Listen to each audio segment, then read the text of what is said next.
Hey guys, Alan here. I recently came across this wonderful speech from former President Barack Obama. Alongside Shinzo Abe, President Obama presents his remarks next to the Pearl Harbor National Memorial in Honolulu, Hawaii. His focus is on the strong and powerful relationship between the United States and Japan that has been maintained and developed for decades since World War II. This was one of President Obama's last speeches before leaving office. What are your thoughts of President Obama?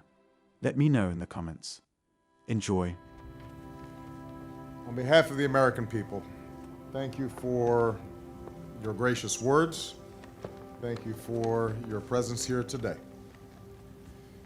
A historic gesture that speaks to the power of reconciliation and the alliance between the American and Japanese peoples.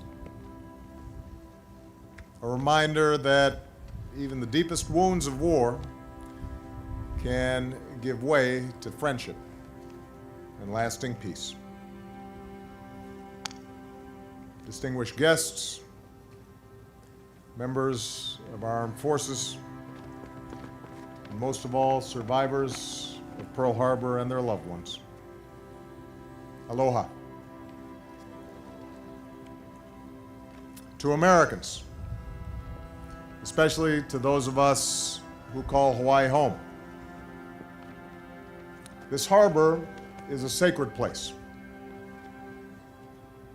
As we lay a wreath or toss flowers into waters that still weep, we think of the more than 2,400 American patriots, fathers and husbands, wives and daughters, manning heaven's rails for all eternity. We salute the defenders of Oahu, who pulled themselves a little straighter every December 7th. And we reflect on the heroism that's shown here 75 years ago. As dawn broke that December day, paradise never seemed so sweet. The water was warm and impossibly blue. Sailors ate in the mess hall or readied themselves for church, dressed in crisp white shorts and t-shirts. In the harbor, ships at anchor floated in neat rows. The California, the Maryland, and the Oklahoma, the Tennessee, the West Virginia, and the Nevada.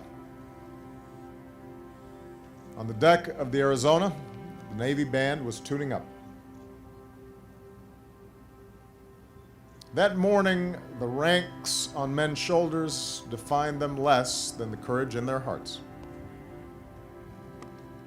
Across the island, Americans defended themselves however they could, firing training shells, working old bolt-action rifles.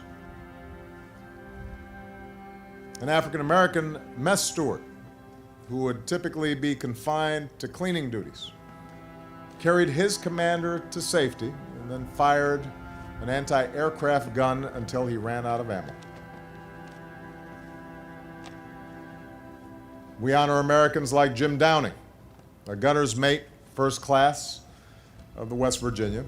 Before he raced to the harbor, his new bride pressed into his hand a verse of scripture. The eternal God is thy refuge, and underneath are the everlasting arms. As Jim fought to save his ship, he simultaneously gathered the names of the fallen so that he could give closure to their families. He said, "It was just something you do." We remember Americans like Harry Pang, a fireman from Honolulu who, in the face of withering fire, worked to douse burning planes until he gave his last full measure of devotion. One of the only civilian firefighters ever to receive the Purple Heart. We salute Americans like Chief Petty Officer John Finn, who manned a .50 caliber machine gun for more than 2 hours and was wounded more than 20 times, earning him our nation's highest military decoration, the Medal of Honor. And it is here that we reflect on how war tests our most enduring values.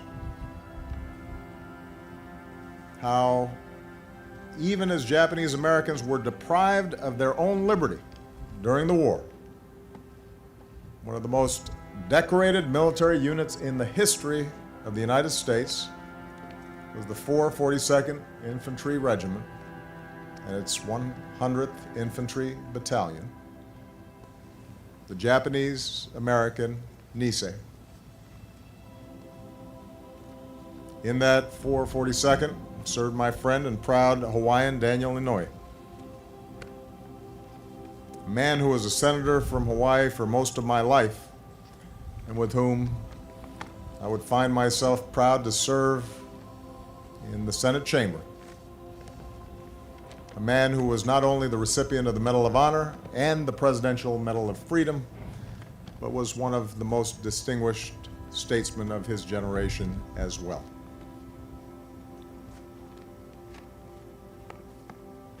Here at Pearl Harbor, America's first battle of the Second World War roused a nation. Here, in so many ways, America came of age. A generation of Americans, including my grandparents, that greatest generation, they did not seek war, but they refused to shrink from it. And they all did their part on fronts and in factories. And while 75 years later, the proud ranks of Pearl Harbor survivors have thinned with time, the bravery we recall here is forever etched in our national heart. I would ask all our Pearl Harbor and World War II veterans who are able to please stand or raise your hands, because a grateful nation thanks you.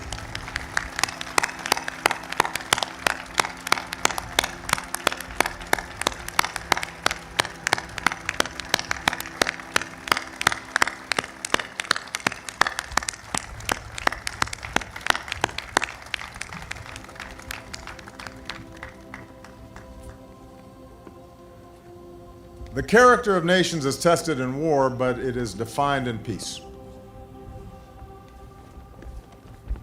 After one of the most horrific chapters in human history, one that took not tens of thousands, but tens of millions of lives, with ferocious fighting across this ocean,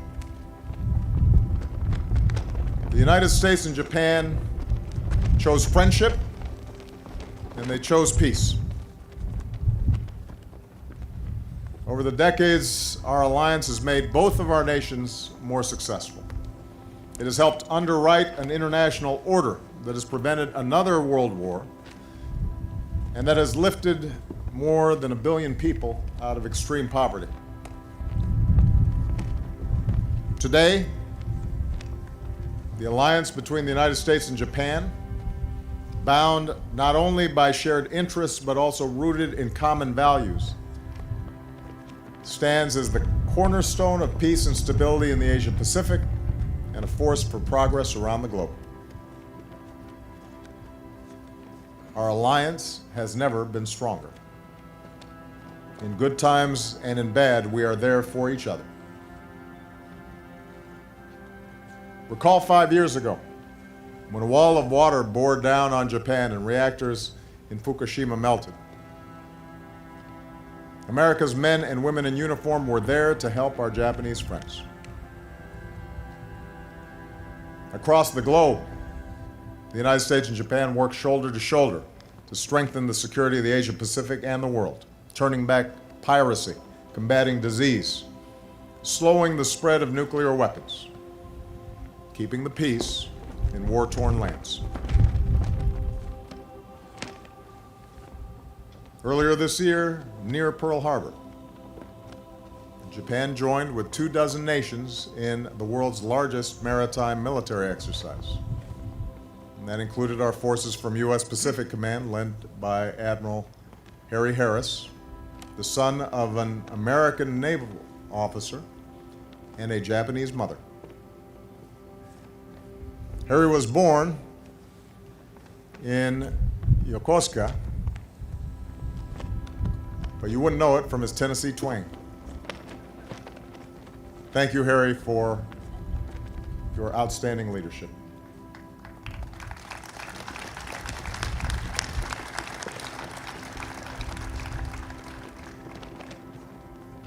In this sense, our presence here today, the connections not just between our governments, but between our people, the presence of Prime Minister Abe here today, remind us of what is possible between nations and between peoples. Wars can end.